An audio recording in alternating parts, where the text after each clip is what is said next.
Episode 3 के आरंभ में अशोक वाटिका का दृश्य दिखाया जाता है, जहां सीता जी एक वृक्ष के नीचे बैठकर रो रही होती है। तभी उनके पास एक त्रिजटा नाम की राक्षसी आती है। सीता जी से पूछती है कि क्यों उदास हो तुम, क्यों रो रही हो। तभी सीता जी बताती है कि रावण उन्हें पुष्पक विमान से युद्ध भूमि में ले गया था। हाँ, उन्होंने वानर सेना के मृत शरीर तथा श्री राम लक्ष्मण के शरीर को देखा। उन दोनों का शरीर पत्थर के समान ठोस नजर आ रहा था। ऐसा देखकर मैं जोर जोर से चीखी, परंतु मेरे आवाज मेरे स्वामी तक नहीं पहुंची और अधर्म की धर्म पर जीत हो गई। इसके बाद वानर छावनी का दृश्य दिखाया गया है, जहां विभीषण, जामवंत और सुग्रीव जी सभी वानर सेना खड़ी थी। हनुमान जी अपने विशाल रूप की सहायता से दोनों राजकुमारों को अपने हथेली में लेकर आए। पूरी वानर सेना दोनों भाइयों को मूर्छित देखकर उदास हो गई। पूरी सेना में उदासी का माहौल छा गया। हनुमान जी कहते हैं, मेरा कर्म था कि प्रभु के ढाल बन के रहने का, उनकी रक्षा करने का, परंतु मैं असफल रहा, क्षमा योग्य भी नहीं हूँ। जामवंत जी हनुमान जी के निकट आते हैं और कहते हैं कि तुम्हारे क्षमा की नहीं, तुम्हारे हौसले की जरूरत है, जिससे वानर सेना का मनोबल बना रहेगा। तुम ही इस सेना को इस अंधेरे से निकाल सकते हो। हनुमान जी विभीषण जी से दोनों राजकुमारों को ठीक करने का उपचार पूछते हैं। विभीषण जी बताते हैं कि ये मेरे भांजे का एक माया जाल नाग अस्त्र है, इसका कोई उपचार नहीं है। विभीषण जी ये भी कहते हैं कि श्री राम और लक्ष्मण जी दोनों मृत्यु से लड़ रहे हैं, अब इन्हें केवल तुम्हारा विश्वास ही जीवित कर सकता है। इसके बाद लंका का दृश्य दिखाई देता है, जहां रावण कहता है दोनों राजकुमार की मृत्यु हो गई और धूम्रक्ष को आदेश देता है कि वो पश्चिमी वानर सेना को लंका से निकाल दे। धूम्रक्ष रावण के इस आदेश को स्वीकार कर लेता है। दूसरी तरफ राम जी और लक्ष्मण जी के मूर्छित होने के कारण वानर सेना का मनोबल टूट जाता है तथा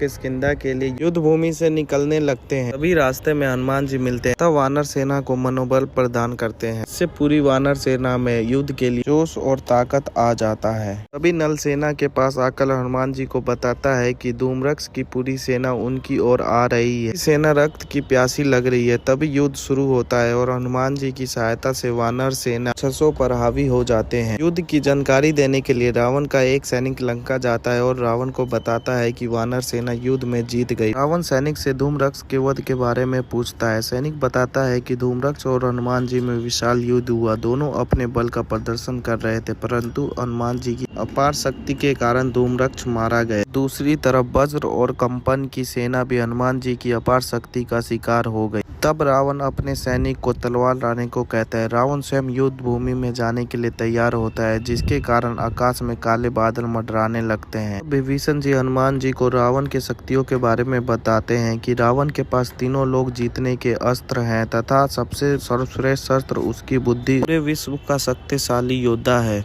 तभी रावण युद्ध भूमि में पहुंचता है तथा सुग्रीव जी को घायल कर देता है। फिर हनुमान जी तथा रावण के बीच में युद्ध होता है। दोनों अपनी अपनी शक्तियों का प्रदर्शन कर रहे होते हैं। इसी बीच राम जी की आत्मा ईश्वर से प्रार्थना कर रही होती है कि उन्हें जीवन दाते ताकि वो अपने दोस्तों की सहायता कर सकते, अपने साथियों के साथ युद्ध भूमि में लड़ सके। तभी गरुड़ जी प्रकट होते हैं कि इंद्रदेव ने उन्हें उनकी सहायता के लिए भेजा है। गरुड़ जी अपनी शक्तियों से दोनों राजकुमारों को स्वस्थ कर देते हैं। दोनों राजकुमारों को स्वस्थ देखकर विभीषण जी प्रसन्न हो जाते हैं। युद्ध भूमि में नील रावण के सामने आकर रावण को युद्ध के लिए चुनौती देता है। रावण कहता है, यदि तुम्हें की इतनी इच्छा है तो ये इच्छा मैं तुम्हारी पूरी कर देता हूँ। इसी बीच राम और लक्ष्मण जी युद्ध भूमि में पहुँचते हैं। यहीं पे एपिसोड 3 खत्म हो जाता है। अगले एपिसोड के लिए चैनल को सब्सक्राइब तथा वीडियो को लाइक जरूर करें।